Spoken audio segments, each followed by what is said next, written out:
Hey everyone, and welcome to this explainer. Today we have the absolute privilege of exploring just a truly beautiful, incredibly introspective Japanese essay from a writer named R.I.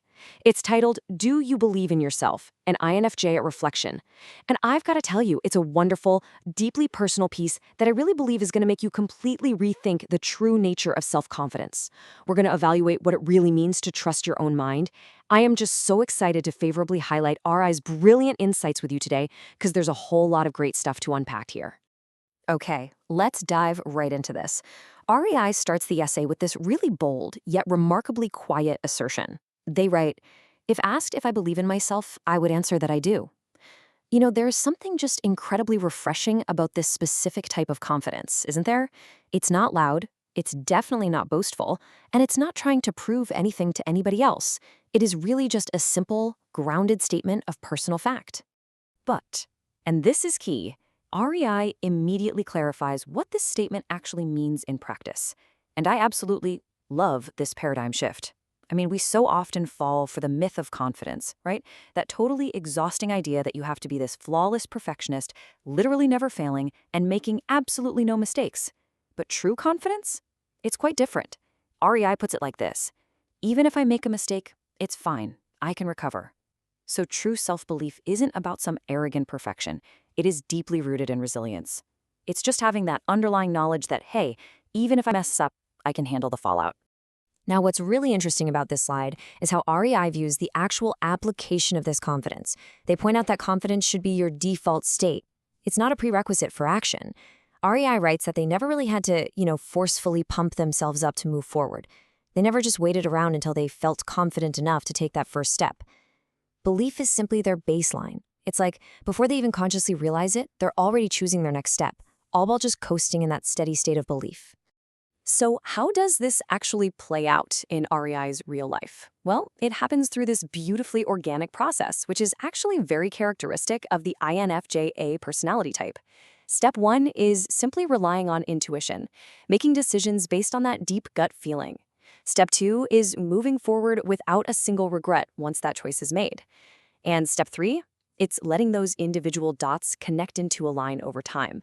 It's like a giant puzzle coming together. It's honestly just an incredibly graceful way of navigating decision-making. You're simply trusting that internal compass to guide the way. However, we need to be clear here. REI's process is not flawless. Actually, scratch that. It's not just a few failures. The reality of the journey actually involved experiencing way more failures than successes.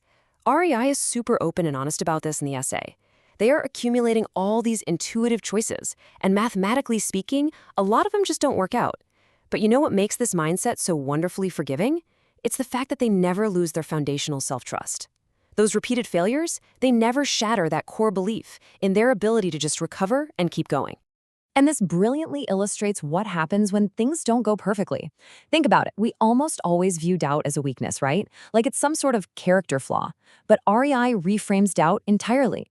For them, doubt is absolutely not a lack of self-trust. Instead, it's the birth of awareness. They've essentially taken doubt and completely flipped it, turning it from this weapon of self-punishment into a super useful tool for mindful observation.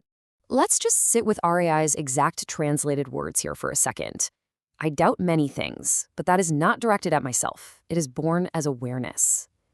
Wow. It is profoundly empathetic when you really think about it. By directing that doubt outward, at the situation, maybe the strategy or the environment, rather than turning it inward at their own intrinsic worth, REI creates this incredibly powerful protective barrier for their mental health. It's just such a healthy separation of the self from the circumstance. The unresolved question, embracing the weekdays. So the crucial point is that even with such a brilliantly strong framework, there's still a deep vulnerability to REI's experience. Up until now, we've talked a lot about clarity, intuition, and resilience, but look, even someone with an ironclad baseline of self-trust has bad days. REI identifies a few key characteristics for these, what they call weekdays. Judgment becomes incredibly dull, hesitation is significantly prolonged, and instant decisions, those quick, intuitive gut checks they normally rely on, they become completely impossible to make. I think we can all relate to this, right? We all know exactly what it feels like when our usually sharp intuition just completely falters.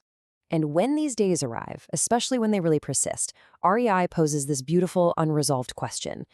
Do I still believe in myself on the days I am weak? It has this almost cinematic, introspective anime aesthetic to it, Just a quiet, poignant moment of deep self-reflection.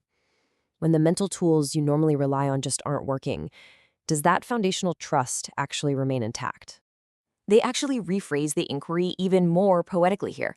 They ask, is the weak self included in the trusted self? I just marvel at how REI challenges us with this thought. They're basically challenging us to extend grace to our absolute most vulnerable, hesitant states. Because, let's be honest, it's super easy to trust the version of ourselves that's strong, fast, and highly capable. But can we trust the version of ourselves that is totally lost, slow, and full of hesitation? Let's move to and see how this builds into a real, actionable practice. How does REI actually resolve this internal tension? Well, they do it through a daily morning check-in to reaffirm this holistic self-belief. At the very end of their essay, REI simply writes, "I check every morning." That's it. It's not some grand sweeping declaration that they've suddenly got it all figured out forever. No, it is a gentle, daily act of self-care. It's about waking up and consciously deciding, day by day, to include that weak version of themselves right there inside their circle of trust. And that brings us to the end of our explainer today. But before we wrap up, I want to take REI's profound morning routine and turn it outward, directly to you.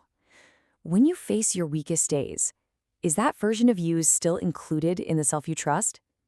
It's a really challenging thought, for sure, but perhaps it's the absolutely most crucial one for building true, unshakable self-compassion. So keep that question with you today.